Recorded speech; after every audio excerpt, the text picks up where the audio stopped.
Hi, and welcome to the IPMI Moving Forward video series. My name is Matt Mandel, and I'm here from GAM Payments on how to lower your payment fees. Let's get started. So the first thing we want to look at is what is a payment system? Second is what is a typical transaction flow and how those payment systems interact. Then looking at the payment fees themselves for a typical transaction, then how to control the fees. And then of course, thank you, because it's always good to say thank you. If you've got any questions or anything in detail, feel free to reach out to me directly because everyone has unique and different situations. So first, the payment system. Now, if we look, the card networks, which is Visa, MasterCard, Discover, American Express, Interac in Canada, and then other networks around the world. We have is the card issuer. So that's the company and the bank that actually gives you the piece of plastic and the credit to be able to transact. So that could be your Bank of America Visa card, your Citibank MasterCard, your Capital One, a debit card or credit card, and that is the issuers. On the other side, you have the acquirers and processors.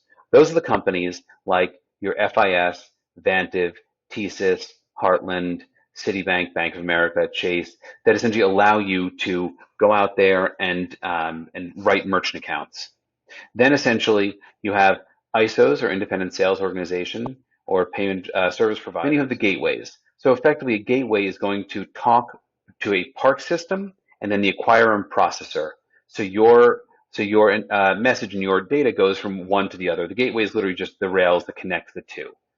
If we look at a transaction, when a customer makes a purchase, it goes through a gateway, and then it goes to the network acquirer and the issuing bank. The issuing bank is what says, yes, this is a good transaction, or no, this is not a good transaction, and declines it.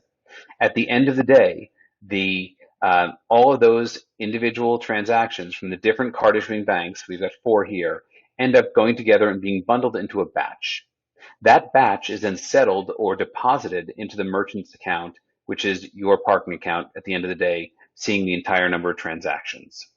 If we look at fees now, so I'm sure that a lot of you have seen a payment statement like this. This is usually 4 or 5 pages back, sometimes hundreds of pages back. And what we're seeing is a line like this. I just picked this line at random. So we have one transaction. Here's the total amount processed. It's a MasterCard high value merit 1 at 2.5% and 10 cents an item. But there's more. There's fees like this that show up below. So let's look at what they all add up to. If you look at a $100 transaction, I want to just pick a round number. So we have 260, which is our 2.5% and our 10 cents per transaction. Then we have the fees that go to the card brand network. And that's Visa, MasterCard, Discover, American Express. That's essentially 12 cents.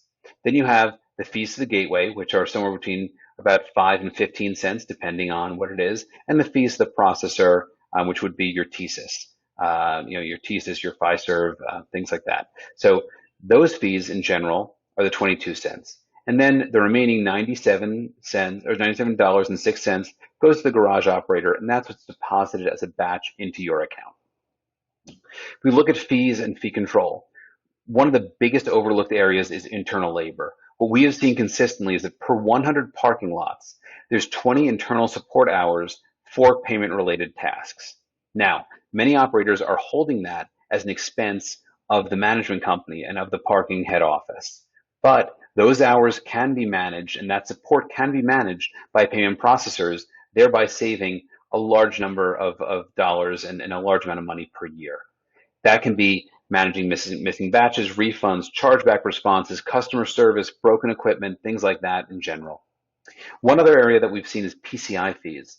So in general, a middle-of-the-road fee for non-compliance and not filing paperwork is $29.95 per month. You take that times 12 months for a 195 lot location or an operator. That's $70,000 that you can save annually just by having a provider who helps you manage your PCI compliance. Is that something that you're being helped with, or is that something you're being surprised with when you have to go and speak to asset owners on a regular basis? We also have additional ways to lower fees like Simple Charge, which is the ability to pass fees compliantly to the end customer, which is especially popular in 2020 in the time of COVID, especially as we're budgeting for next year. Second is Smart Route, which is the ability to route transactions in the most efficient way possible. This can make a huge savings, especially on monthly transactions and in metros where there's higher transient level pricing. Single token multi-location. We essentially can take a customer who shows up to one of your locations and know what that customer is doing across all of your lots. So if someone shows up, ends up opening up a chargeback, we can actually effectively decline all of their transactions at all other lots if we want to across your portfolio, thereby reducing the loss and future problems from that person who caused a problem for you in the past. Level 2 and level 3 data. We have a large amount of data that the part systems do not send through to us. We can send them through the processor to end up saving you significant interchange percentages. Batch monitoring. If you don't close out your batches within 24 to 48 hours, depending on the network, you have additional interchange costs, which can be anywhere from very small amount to significant amounts of money.